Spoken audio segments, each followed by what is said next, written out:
Hello, it's Alexa, and this is the Wishbeads podcast. I am so excited to introduce you to Kanani Aton. She is an amazing woman that I had the pleasure of actually sharing a retreat experience with in Hilo, Hawaii. We recorded this episode in January of 2020 when the world seemed like a very different place. She also, she is a native Hawaiian, and she is a teacher, and her mission is to share the cultural traditions of Hawaii and the lessons of the land. I learned so much from Kanani when I was with her. Her gentle and yet powerful presence is meaningful in and of itself. But she also treated us to very special rituals that we did while we were in Hawaii. And we're going to talk about them in today's episode. You know, at the time of this recording right now, we are still in the midst of this pandemic, and our connection to nature is more powerful than ever. I'm reading articles every day about how national parks are now being enjoyed by wildlife without the nuisance of humans around. In my own neighborhood in Santa Monica, squirrels are frolicking like crazy, and they're enjoying the fact that people are locked out of natural spaces. And the skies are clear. In India, they say they can see the Himalayas. So it's pretty interesting. Just when we thought we couldn't possibly slow down, we couldn't possibly get the earth to balance, and I don't know if it's really balanced or not right now, but being with Kanani gave me a new appreciation and experience of this connection with nature. And I hope in today's recording you'll capture some of that. She's just an amazing woman, and I'm so honored to know her. I'm so grateful for the work that she's doing in her community. She's really, truly a wonderful, wonderful teacher. And if you stay to the end of the recording, you'll actually hear her sing. Ooh, spoiler alert. But it's so special and amazing. It was also raining when we recorded it, so you'll get to hear that as well. Anyway, I love Kanani, and I'm pretty sure you will too. Enjoy. Oh, wow. I am in beautiful Hawaii in Hilo with my dear friend, my new dear friend, Kanani Aton. And we are at a Hawaii retreat with Alexandra Franzen. So this is an on-location podcast, my very first on-location podcast. And we had such an incredibly special day together yesterday. And I wanted to take a moment, even though we're at a retreat, to really capture the energy and the spirit and the thoughts and reflections about what we experienced. So I am so honored to have my beautiful friend and guest here. We actually met the first time last year when I came to Hawaii, when you led a beautiful ceremony by the sea. And Kanani, maybe you can actually, before we talk about even that experience and yesterday's experience, can you share a little bit about the work that you do in terms of sharing and teaching your work of your ancestors? Thank you for that question and for the opportunity to share a little bit about where I come from and the teachings that have been handed off and down to me from my elder and from the teachers that teach the old chants, the old mele or written songs, as well as the dances and the sacred places. So a little bit about what I teach and what drives me to share these stories. I have an elder who taught me about the way that medicine was made through the hidden resources of knowledge that are the repositories in our natural environment. And so these repositories of knowledge are embedded and anchored by cultural stories and stones and places and dynamic activities that naturally occur here, like torrential rains that then channel rising rivers, and earthquakes that open up land to allow steam to rise and then lava to eventually come through the same space. And even how we manage and name these things as our gods and our goddesses. Our Akua is what we would say. And so there are seasons to when our Akua come and take up residence. When the snow is here, there's an Akua named Poliahu who takes up residence on our Mauna, our mountain up on Mauna Kea. Wait a minute, I just have to back up a second. I am surprised. Is there actually snow? No. Yes, there's snow. There's real snow in Hawaii? Yes, Poliahu's embodiment is snow. Wow, and I didn't know that. Her cloak is white. Oh, yeah, wow. Kekapahau. And so she comes in the wintertime. We have our resident goddess, Akua Pillai, who has all of her clan here. Her brother, Kamohoali'i, is another Akua, who is the navigator, shapeshifter of the shark. And he's the one who knows the star lines that brought her originally here to reside in the one mountain, Kilauea, that doesn't allow the water to invade her abilities to make fire and to keep the fires burning. Yes. And to keep the lava flowing. So many people know that there was a lava flow that recently occurred in the Lower East Rift Zone. We're right now in 2020.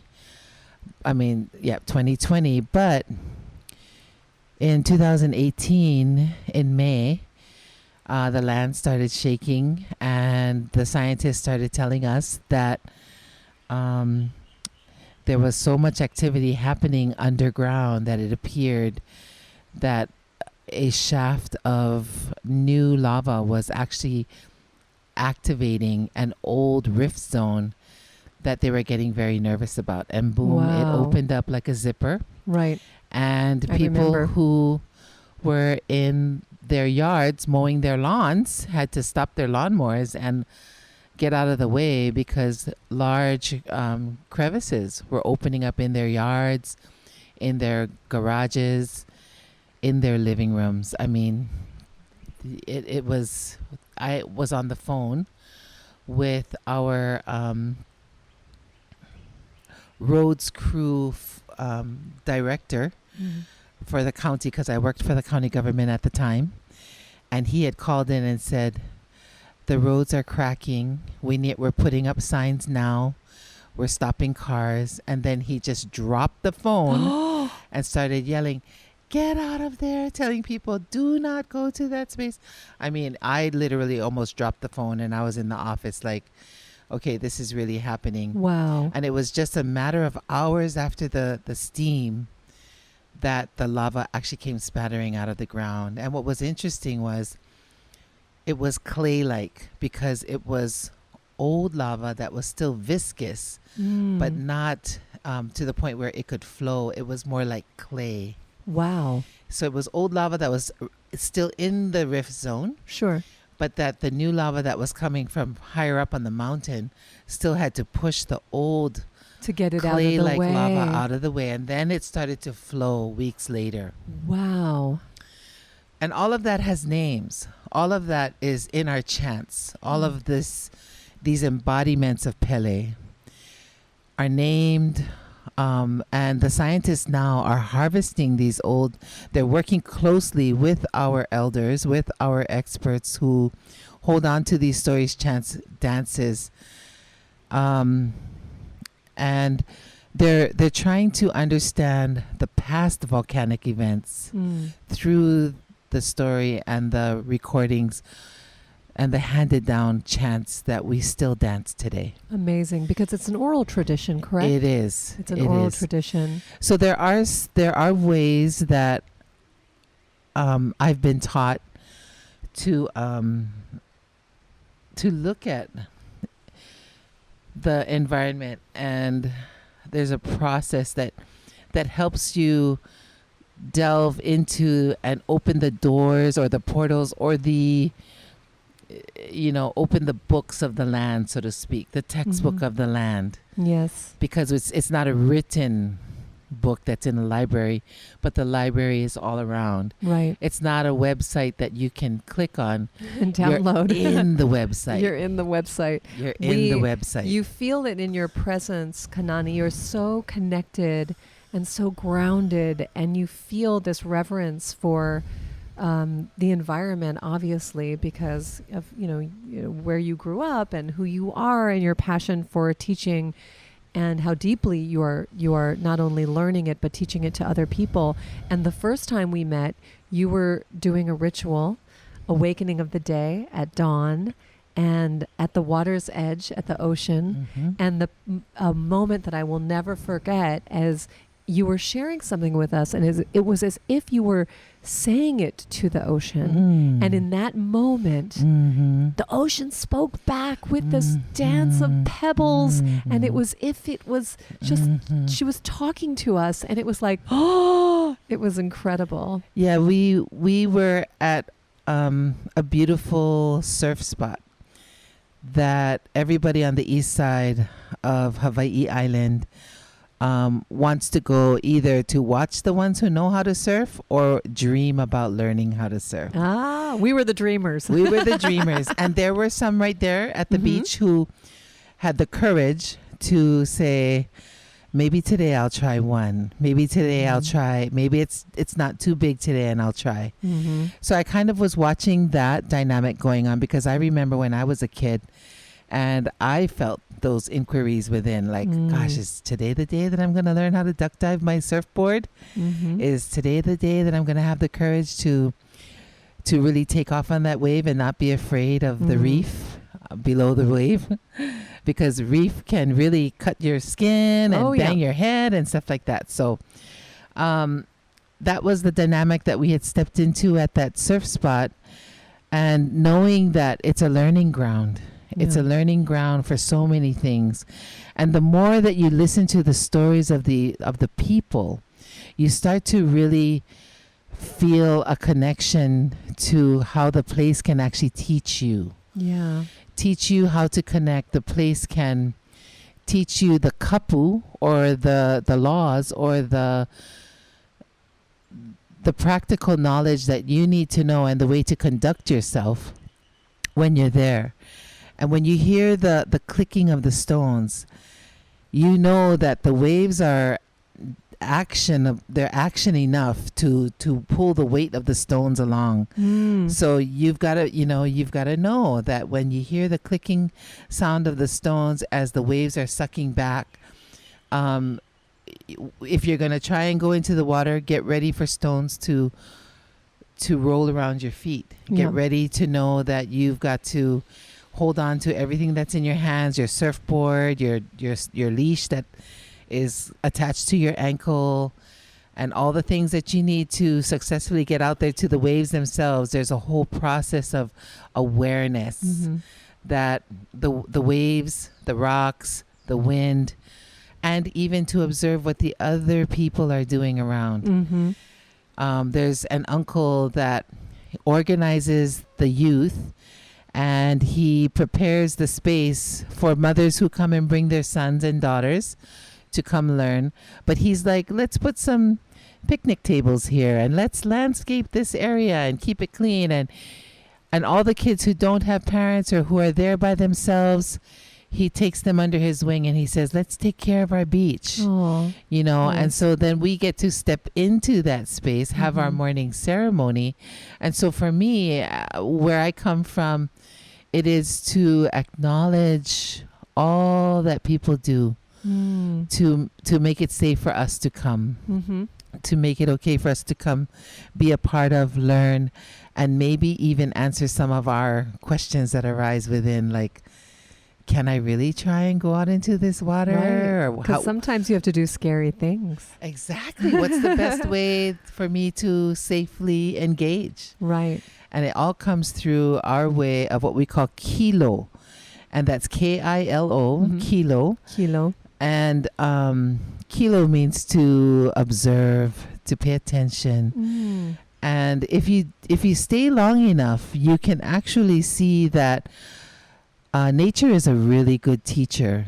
Oh, a really good indeed. teacher. You taught me something about nature yesterday. Okay. When we've been experiencing a lot of rain this trip. Yes, we have. And you said something, so just a little side comment after we had this really powerful day together. And you said, even the rain wants to be loved. And I was like, oh, that's so sweet and so true that, we may look at a fly buzzing around, but guess what? Even that fly wants to be loved. So even the things that we perceive as pesky, irritating, challenging to us, dampening our day, it is definitely a beautiful part of life's experiences. It That's deserves right. acknowledgement. And that and love.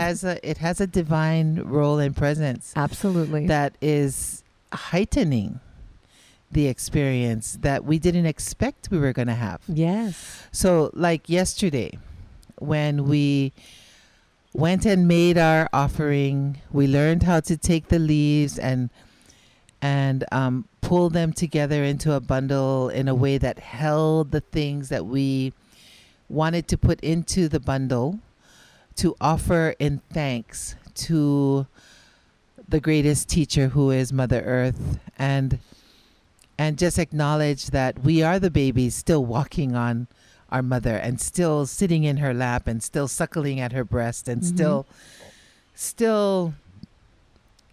sleeping. And when you sleep with your baby in bed and baby's like kicking you in your stomach and kicking you in your arm and you're trying to get through the night and sleep peacefully, that's kind of like us and what we're doing to Mother Earth. Yeah.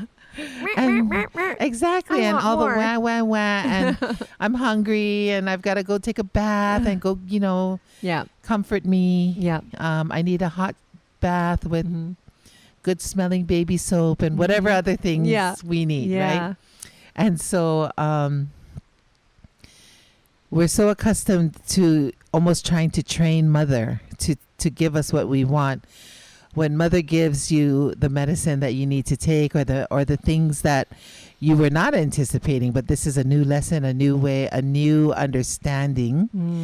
So when we got together and made our offering to give to Mother Earth, it's pouring rain outside. The rivers are rising, and we're going to go out to the volcano we're going to get all into our van, our rent-a-car, and we're going to go up to the volcano and we're going to make the offering. And meanwhile, the windshield wipers are going at their highest speed and the tires are sloshing along on the road. And, we're wondering, inside of me, I'm thinking, okay, well, are they ready for the rain to be part of our ceremony? Yeah. Are they ready for the rain's presence and to welcome one and all that come?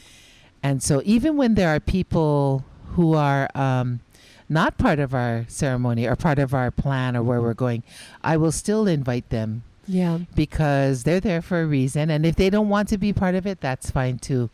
But even the presence of the rain, the way to approach a sacred space, that you're coming into communion or gift giving to the grandmother, and go to the grandmother of this island, and where she keeps the home fires burning so that we can live our lives and we can do the things that we do. And like we're basically, walking on the backbone of our mother, and we're able to do all of the work and inspiration and the things that the wishes that we make and fulfill and create again and manifest again. But to remember that undercurrent, backbone, ever supporting, always giving, always presenting resource enough for you to go and move the next step of where you're going. It's beautiful. So we're giving the gift, we're asking. And then I taught you guys how, and so then we drive to the national park. It's raining. We get to park the car right at the spot where we're going to go to Crater's Edge, walk a little ways. And did it not stop raining? It just, Mother said, you know what? We're just going to pause this for a moment. We're going to pause the rain. We're just going to pause the rain. And here's where I almost just have to like back up a second to tell our wonderful you listener, wherever you are, we had this wild day yesterday, which actually began with a Wishbeads experience. We gathered all the women of our retreat. We visualized together. There was one man too, by the way, Terry. He's great. Anyway, we gathered, we visualized, we wrote our wishes, we put them in the Wishbeads.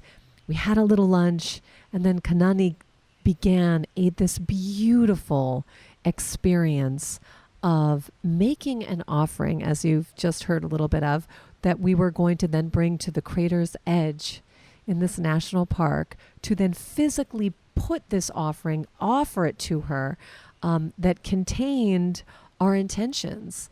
And so this like our wishes, you know, we didn't throw in our wish bead bracelets, but we had already been like juiced up with our wishes. But what I love is the incorporation, or just feel so blessed that we got to have the experience of getting our creative juices going, activating our imaginations to really see and feel and experience what it would be like to be living that moment where everything feels just right. And then creating a physical manifestation of an offering, a collective offering with everybody helping. Well, let's talk about what the actual physicality of making this thing. Yes, of the offering. So the offering was made entirely of natural products, like the leaves from the land right at the house that we're staying at for the retreat. Now, we've been walking past these leaves for the past 6 days. Right. They're beautiful. But we didn't see that actually there's a utility in this leaf. And if you know how to pick them, I mean, we were down to a very firm number of leaves that we needed, because I do this often and I've been trained to do this. So we all go out into the yard and we pick 16 leaves. And they're really long, torpedo-shaped leaves, I would say. And they're flat. Yes. And so we take the tea leaf and that's T-I leaf. Yeah, T-I leaves. And we come back into the house. We clean them because they're going to be holding the prepared foods, which are actually the kinolau, or the embodiment of our gods. So we feed our gods the body forms, or the kinolau of our God manifestations. So I had asked and requested that we have sweet potato prepared and ready to go, and it was boiled and peeled and made beautiful. And so the reason why I chose the sweet potato is because in Hawaiian we call it uwala, and uwala can be broken down or deconstructed, what we call makavalu, to more meaning, more layers of meaning. And u is one of our vowel sounds, but it also has a meaning of milk, like breast milk, wayu. And ala can be broken down to mean scent, meaning the scent of breast milk. So as the child roots, when the child is first born, the rooting is just natural. It's just a natural action that the baby will make. Because why? And then the mother's letdown of milk and even the colostrum is already presenting once the baby is brought to the breast, to the chest. And so we're trying to remember what it felt like to be a baby in the lap of grandmother or mother. We have to just say, wherever you are right now, say ooh Allah. Yeah. Ooh Allah. Allah. Ooh Allah. ooh Allah. Is that not just the best sound ever? And then, ooh, you were saying this over lunch just like an hour ago. When you were talking about, ooh, it's like the sound of, it's the divine Pleasure. hum. The divine hum of the universe. Okay, the Ooh. divine hum of the universe. It's also something you say when you're excited about something, like, ooh. Yeah. But, Ooh. ooh, Yeah. Allah. Ooh. Like so you can also look at ooh as the sound of pleasure. Mm. Ooh. Ooh. And then there's also surprise. Ooh. Ooh. Yeah. So all of that embedded. But we also know that the area that we were in was Ka'u, which is the place name. And I didn't share this with the group. Ooh. That Ka'u, see, there you go. Fun fact. And so Ka'u is the place name of the district that we were in. And Ka'u is known to be Pele's domain. Or Ka'u. And so what we mean by that is she claims that her uahi, all of the things that come out of the volcano, the ash when we had the big lava flow of 2018, the ash scattered all across Ka'u to the point where the people had to get accustomed and learn how to adapt. to the ashes that fell across Ka'u.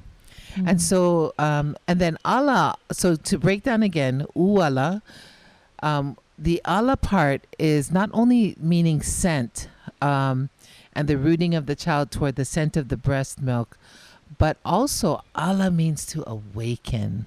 Oh, And I so- love that. Yes. To awaken. To awaken. Awaken. And we're reaching, we're Yeah. reaching for a level up. We're looking for a connection. Yes. Let me wake up those neural pathways. Let me wake up this part of my brain or this part of me that doesn't get activated too much. I know. And awaken to the infinite possibility Of the of wish the experience, world. the wish world, the magic of nature. Awaken to life beyond the screen. Awaken to life to why you came here. What are you doing? Awaken to how much joy can you have throughout your day. Exactly. What kind of experiences do you want to have this year? All of this is an awakening, and the only one that can give you permission to do that is you. You're the activator. You're the activator. You're the wisher, the dreamer, the light walker. The waker upper. The waker upper. The one that's being called to awaken, and let's name it Yes. and put it in the offering. Yes. So That's you can the see. intention. Can you just feel the energy of the day that we had yesterday? It was off the charts.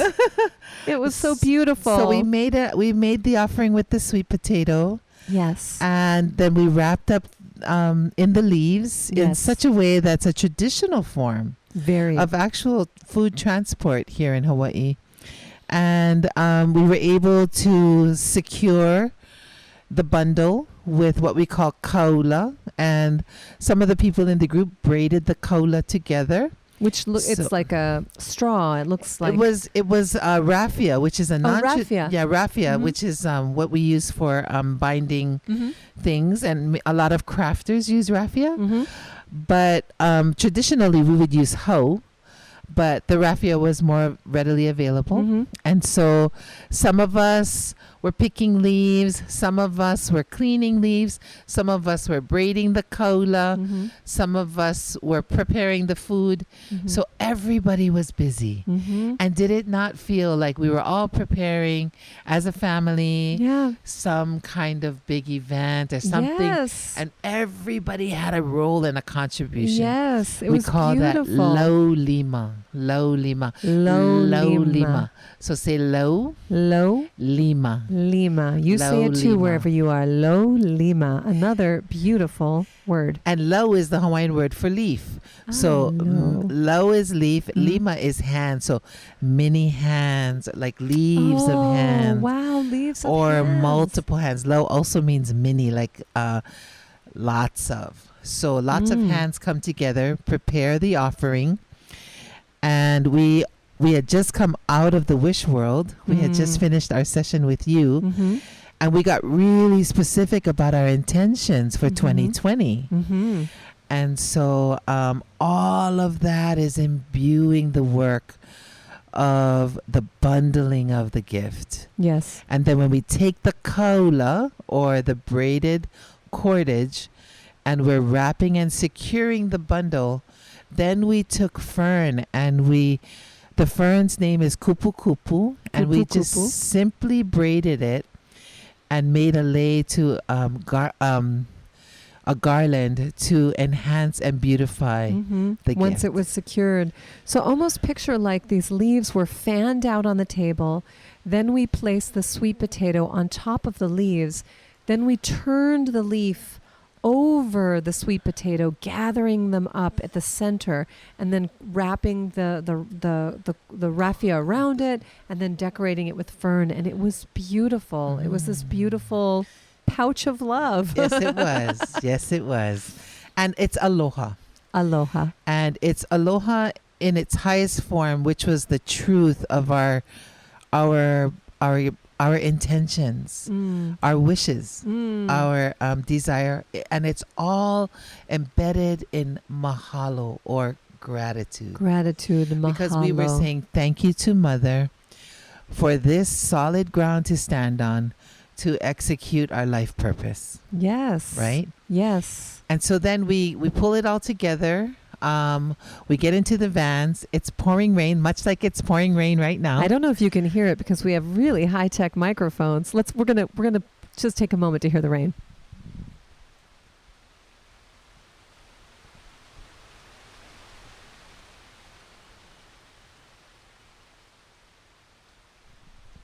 See, the rain wants to be loved too. Thank you, Rain. We love you. The rain wants to be interviewed for the podcast. Yeah, you're listening to Hawaiian Rain.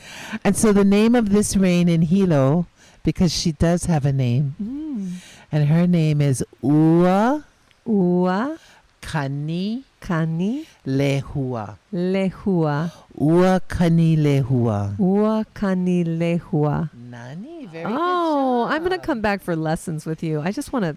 And that's her name. And the ua is the rain that's falling. But when it falls, it's so heavy, because that's Hilo, that it actually makes a sound as it falls on the petals of the lehua blossom.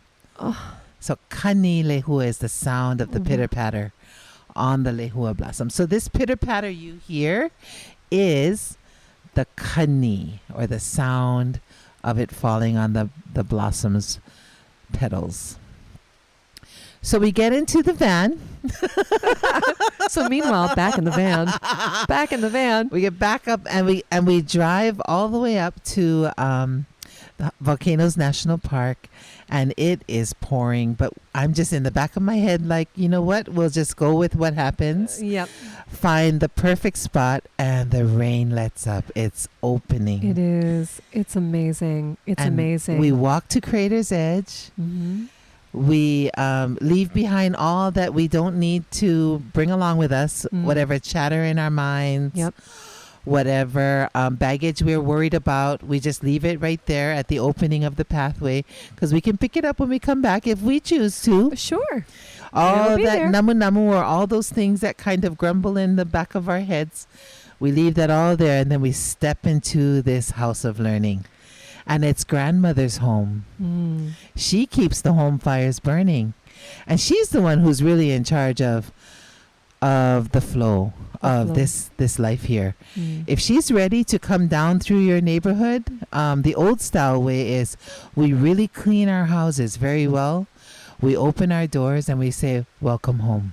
Oh, wow. And we say, welcome home. Oh, can we just take a moment to pause? And that, again, I'm going to just keep going back to humility. Humility. You cannot force nature to do anything. Nature is the law of the land, the grace of the land, the giving of the land, the respect of the land. And yet somehow in our little busy lives, digital modern lives that many of us, certainly listening to this podcast now, live, we are disconnected from nature, so we lose the natural rhythm and the humility that brings. Well, this is centuries of lava flow. This is centuries of land use and tenure. by a people who relax in the knowing that if this place that I live now is going to be taken up by our Akua, our tutu, our beloved grandmother, there's always going to be a place of safety for us in another spot of town, in another, or wherever. Yes, you will be welcomed. I go live with my family and I'll figure it out. But yeah, there is no, it's futile to resist. It is futile to resist. It is futile to resist. Can we just also notice that the rain has kicked up a epic notch while we were talking about the power of nature? It was like, yeah. And what you don't know about this particular home is that there is which used to be this gorgeous waterfall, which is now a raging river behind this house. We're safe because it's up high, but it is astonishing. It's so high. Whoa. You can't even recognize the waterfall. It doesn't look like a waterfall. It looks like a small bump in a huge river. And a huge river. It is. Wow. Wow. Yeah. So again, Ka'ua Kanilehua is present and part of the podcast and inspiration to fill in the gaps in between, inviting us into the portal of understanding, of humility. Yeah. And so in between all the raindrops and in between all the leaves and all the sound of the kani, lehua, or the pitter patter on the petals of flower, these are the doorways into understanding. The inner landscape, of gratitude, of understanding that we still suckle at the breast of Mother Earth, that we are still needing to remember the tenderness of that connection with that who feeds us, that who sustains us, and to grow empathy and connection for the little ones that we're responsible for. Because sometimes it can get burnt, you can get burnt out, you can get tired. So the importance of connecting back to Mother to fill your cup so that you can meet the moment of being Mother to yours. I am sure that there are so many people listening, hearing your beautiful language and your loving voice and hearing about Hawaii that are like, but I want to go to Hawaii. I want to experience that kind of nature. One, I say you should go and put it in a wish bead and make it so. And when you do come, find Kanani. We should talk about how to get in touch with her. But the other thing I want to just say is that you live in nature. Even if you're in a bustling city, you have nature around you. And even when you connect with your houseplant and gently wipe its leaves, or you put fresh flowers in your home, or you light a candle and you connect with fire, that you walk your dog and instead of just, being like, come on, let's go, do your thing, just watch the nature that is naturally around you. It is more present to us than we realize. The full moon, stars, the breeze on your face. It is everywhere. It doesn't have to be these moments where you go camping or you make a big excursion into nature. Make it a habit to connect with even the rhythm of your breath. Yes. Everything is an akua, meaning we are the culture of 40,000 gods. And so even a pebble, even a stone, it can be put on your altar or your ahu. Even water, standing water in a cup. This is one of our major four gods, Kane. Fresh water and sunlight is the manifestation or the embodiment of one of our four major gods, Kane. So if you don't have connection to flowers, leaves, greenery, or even soil, stone, water, wind, and wind can manifest in different ways as part of your sacred moment or your offering as the words you speak, because the wind that comes through your voice. That's right. This is or you. Song. This Song, week we singing. talked a lot about songs and the power of song.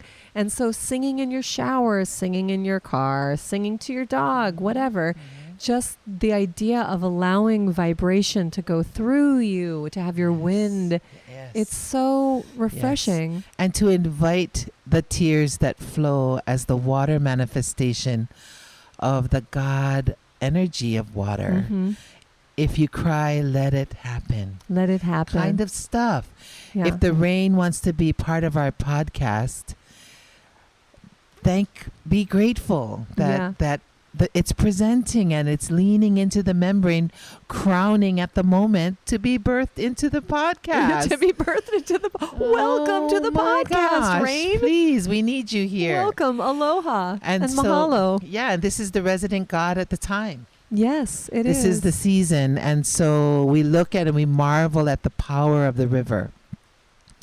And know that we need to stay out of the river and respect its power, but also recognize how Mother Earth naturally, easily, effortlessly is designed to hem in that power with the stones of the edges of the river, and how it can naturally handle that. It can handle that, which has been amazing to watch throughout this week. And let us as the rain keeps coming. Let us embody that in the stillness of our day. Like, how can I emulate that in my life? What is the torrential river that flows through my life? Mm-hmm. And what is the name of that river? Mm-hmm. And how do I respect and calmly observe that this river is flowing, because this is the season of torrential rain and wintertime in Hawaii. But how do I call in and wait for the ebbing of that river and for the calming of this season and the changing of the weather? Because this is your life that you are the God over. Mm-hmm. And we all have seasons. Right. And all of them are welcome. Exactly. And they're all not of calendar. them are teachings, and all of them are nourishing in ways even if we don't understand it. Right. And so how do we sit back and just observe these dynamic forces in our life and come to connect in a deeper way? So true.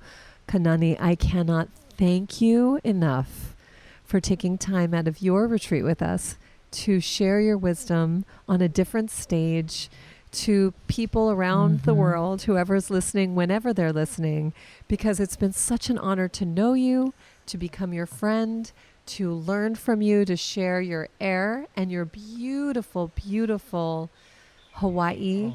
And I just am excited to continue to learn with you. Awesome. Excellent.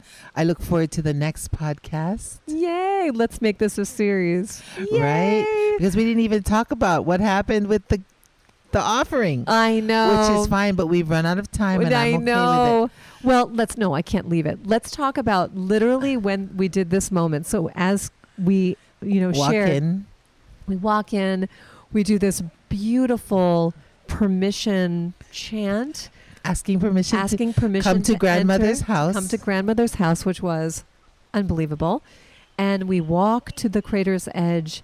It is so extraordinarily quiet, with a beautiful mist that is gently rolling over the surface of the caldera. The caldera. And then, you know the weather. We've talked a lot about the weather here. It is misty, and then in this magical moment, it just parts.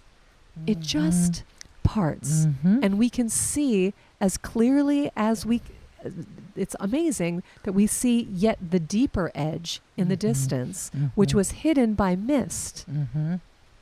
It was like we were just, like the curtain was pulled back. Like welcome. The door was open. The door was open. Yeah, grandmother opened the door. And we were calling out an ancient chant that actually comes from the Pele story, back when Hawaii was in the time of the gods, when the gods resided here before man came to Hawaii. So these chants come from those times.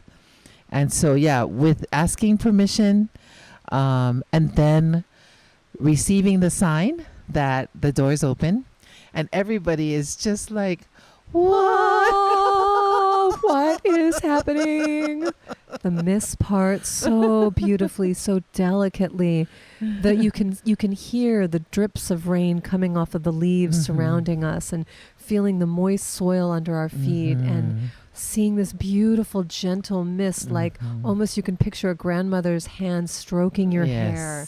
Just so beautiful. Yes. And then the mist parts, and I kid you not, the moment that Kanani takes our offering and literally, I can't say, you sort of toss it. Mm-hmm. You tossed it over the edge going to like this abyss below.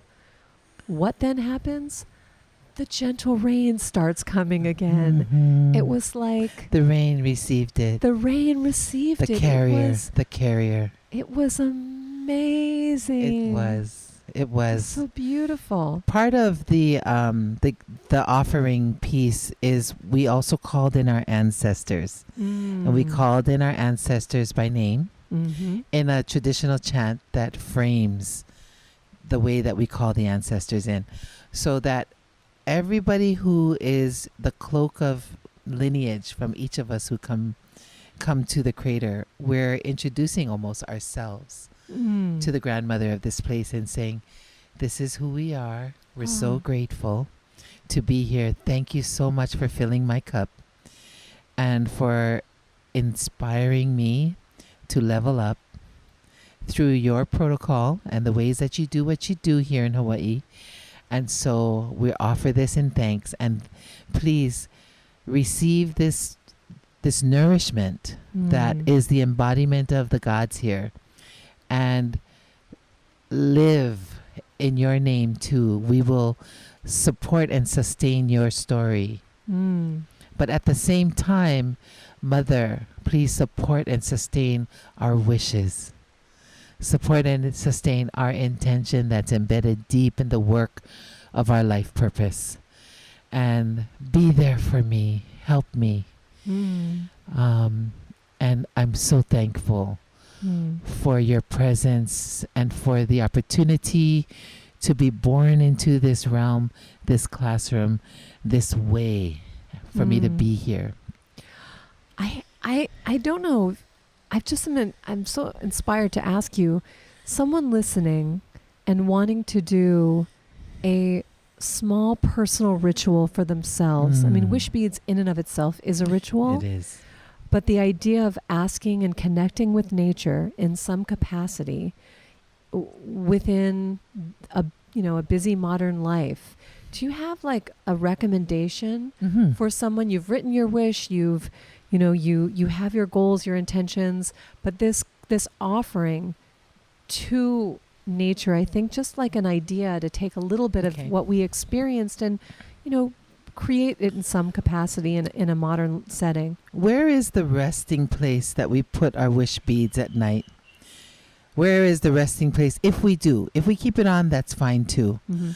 Or where is the resting place of my word of thanks for the day?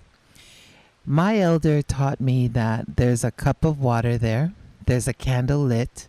There's a stone, because you have water, fire, stone. You have the elements, right? And something green. Even if it's a picture of a flower or a leaf or a little spray of flowers, whatever it is.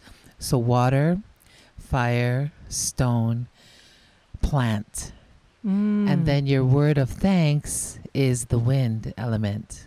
And so you can create a little ahu or a little altar in your bedroom, in a special place in your house, of whatever stone is the stone that calls to you. It can be a stone, a little pebble from a place you come from or a place that you love, or it can be a crystal from the crystal store. Who knows? Who knows? Or whatever. It could just be a be stone that you find when you're walking your dog. You can tell you're walking your dog.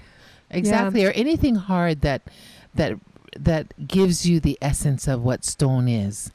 So that's what you can do. You can I love that. Put your gratitude and the air, the wind of your leo or your voice over and into this elemental space and understand that. And if you put your wish beads there for rejuvenation. Whoa. Beautiful. Right? It's Beautiful. In balance with more of you, and you put it right back on. It's so true. And then I always say, before you put on your wish beads again, you're tightening that cylinder because you're connecting in a physical way with your chi, with your energy.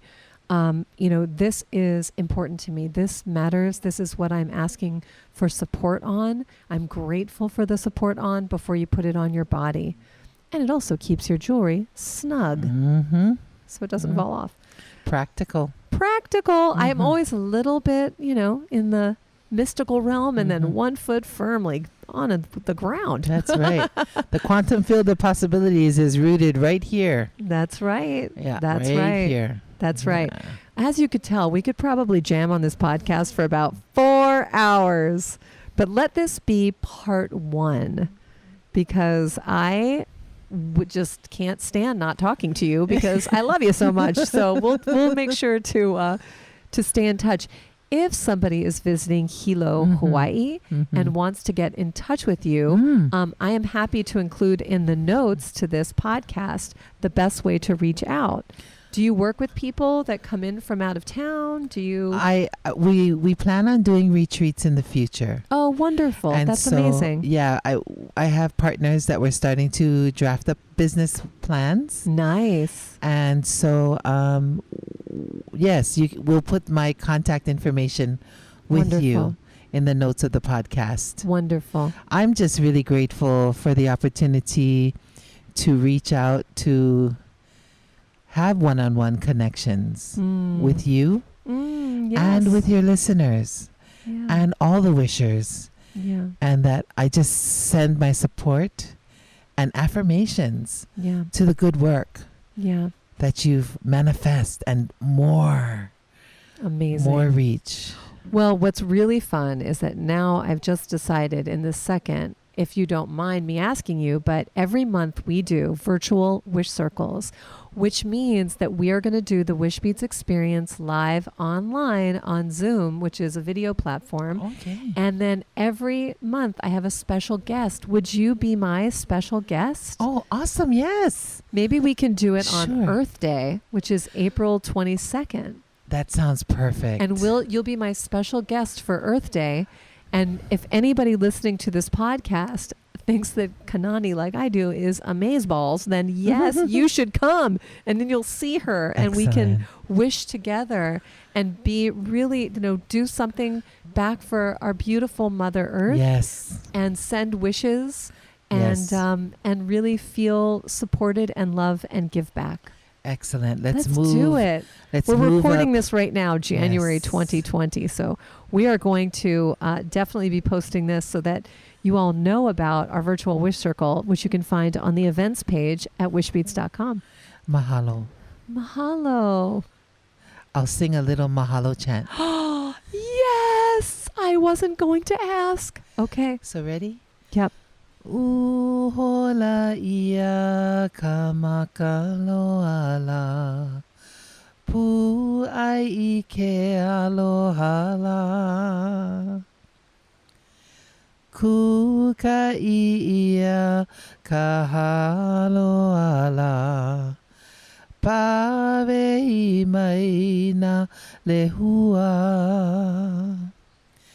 mai ka ho'oku ia ka halawaila mahalo e na akua mahalo e na kupuna la ea mahalo me ke alohala mahalo me ke alohala. Mahalo. Mahalo.